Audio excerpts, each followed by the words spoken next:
Cody, Jean-Philippe et Guillaume sont des pirates de Jean Vanier. Ils ont comme but de trouver un trésor. Pas n'importe quel trésor, mais le trésor de Madame Poulain. Après un voyage long et atroce et très, très difficile, les pirates sont enfin arrivés à leur destination. Les pirates ont décidé de laisser leur bateau sur le canal Wallen au bord du quai. Ensuite, ils ont regardé à leur carte et ils ont marché et marché et marché jusqu'à temps qu'ils aperçoivent sur la carte qu'ils sont au bon endroit pour trouver le trésor.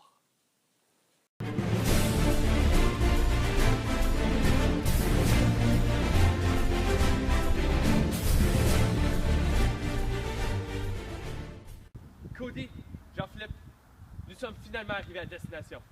Et pour la première fois, nous allons être les premiers pirates à trouver le trésor de Mme Poulain. Oh, yeah. Oui.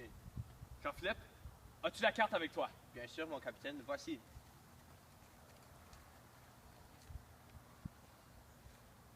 Ah!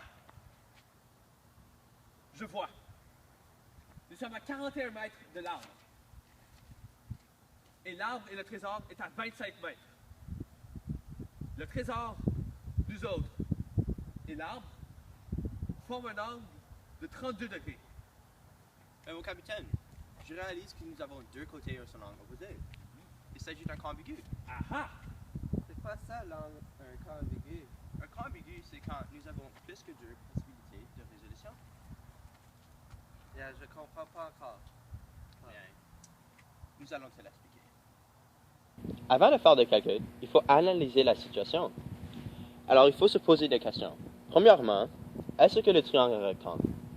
Si oui, tu utilises SOHCAHTOA et la loi de Pythagore. Mais sinon, il faut se poser une autre question. Est-ce que nous avons un côté et son angle opposé? Sinon, vous utilisez la loi de cosinus, mais si oui, tu utilises la loi de sinus et il a un cas ambigu. Le comprends-tu? Ce que tu me dis me fait rien. On peut trouver la longueur avec la loi du sinus. En plus, il y a seulement un triangle. Il va te l'expliquer. Ben, je comprends ton raisonnement, mais parce que nous avons deux côtés et son angle opposé, il peut y avoir un cas ambigu. Et dans le cas ambigu, il peut y avoir quatre possibilités. Il peut y avoir aucun triangle, il peut y avoir un triangle rectangle, il peut y avoir un triangle, ou il peut y avoir deux triangles. Et dans notre cas, il y a deux triangles. Non, ça fait aucun sens. Je vais trouver la réponse et ensuite, quand je trouve le trésor, je vais pas partager avec vous. Ok, sais-tu quoi? Tu fais ce que tu veux, mais nous allons te prouver que nous sommes raison. Oui. Ok, au revoir. Ouais.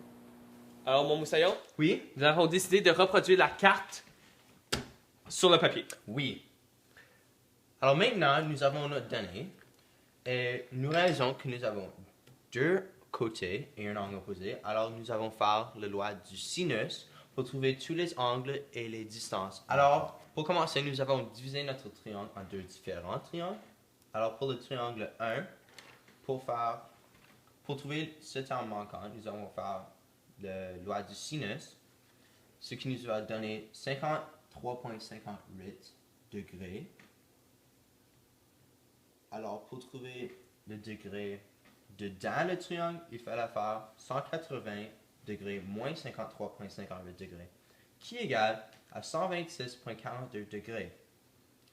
Alors, après cela, nous pouvons faire la loi du sinus d'une autre fois pour trouver la distance AX, qui nous donne 18,74 mètres.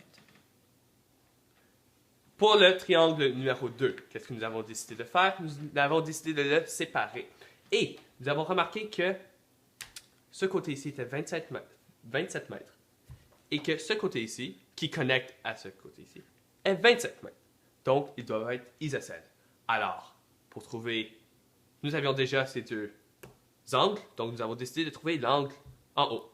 Alors nous avons simplement fait 180 degrés moins 53,58 degrés moins 53,58 degrés, qui nous a donné 72,84 degrés. À partir de cette information, nous avons fait la loi du sinus pour trouver l'angle manquant de AY. Nous avons isolé A, qui nous a donné 25 mètres fois le sin de 72,84, divisé par sin de 53,58, qui nous a donné une longueur de 32,06 mètres. Donc, si nous retournons au triangle numéro 1, nous allons trouver une distance de 18,74 mètres. Et pour le triangle numéro 2, nous avons trouvé une distance de 32,06 mètres. Donc, si nous additionnons les données ensemble, cela nous donne 50,8 mètres. Alors, le trésor peut être à 18,74 mètres ou à 50,8 mètres. Alors, mon moussaillon, nous allons prendre nos données Oui. et nous allons aller trouver le trésor. D'accord. Allons-y. Alors, Jean-Philippe, selon nos calculs, nous avons découvert que le trésor peut être à 18,74 mètres ou à 50,8 mètres. D'accord. Alors, Cody est déjà allé à celui-là, alors il faut qu'on va à 18,14 mètres. allons-y.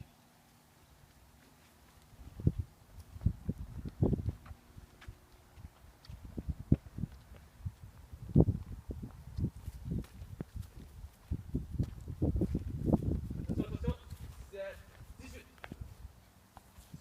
Ça va être alentour d'ici. D'accord, je Commence à creuser.